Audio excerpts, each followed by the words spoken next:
গুপ্তকাশী বিশ্বনাথৰ বাৰে ৰহনীয়া সাংস্কৃতিক গোষ্ঠীৰ বিহুৰ প্ৰস্তুতি দেখিবলৈ পোৱা গৈছে। সংস্কৃতিৰ সম্ভাৰ লৈ বিহু মঞ্চলৈ যাব সাংস্কৃতিক গোষ্ঠীটো। জাতি জনগোষ্ঠীৰ সাংস্কৃতিক বাদ্যযন্ত্ৰ লৈ বিহুৰ প্ৰস্তুতি চলাইছে এই গোষ্ঠীটোৱে আৰু দেখিবলৈ পোৱা গৈছে এইদৰে তেওঁলোকে অখৰাত ব্যস্ত।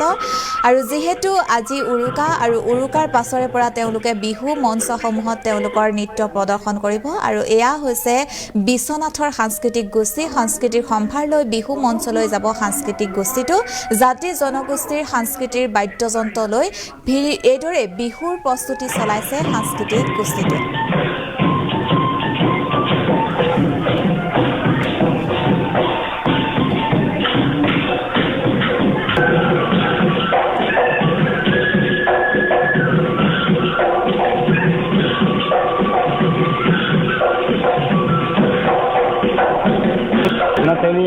বিভিন্ন জেগাৰ বহুকেইজন 30 বা 40জন যুৱক যুৱতী লগ হৈ এবাৰ আৰম্ভ কৰিছোঁ গুপ্তকাশী সাংস্কৃতিক গোষ্ঠী।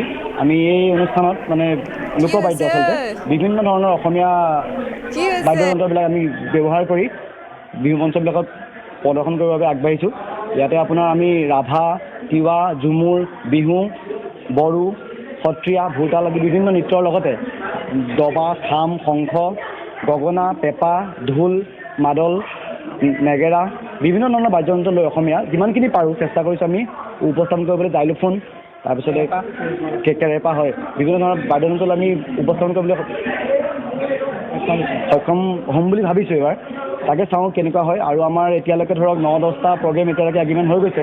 বহাগৰ 3 তাৰিখৰ পৰা বহাগৰ 10 তাৰিখলৈকে প্ৰায় আমাৰ ফিল আপ হৈ গৈছে। আৰু অকল বিশ্বনাথ বুলি নহয়, আমি লখিমপুৰ, গোলাঘাট, গুৱাহাটী, চানচাৰী এনেকৈ বিভিন্ন ধৰণৰ জেগাতো প্ৰগ্ৰেম পাইছোঁ।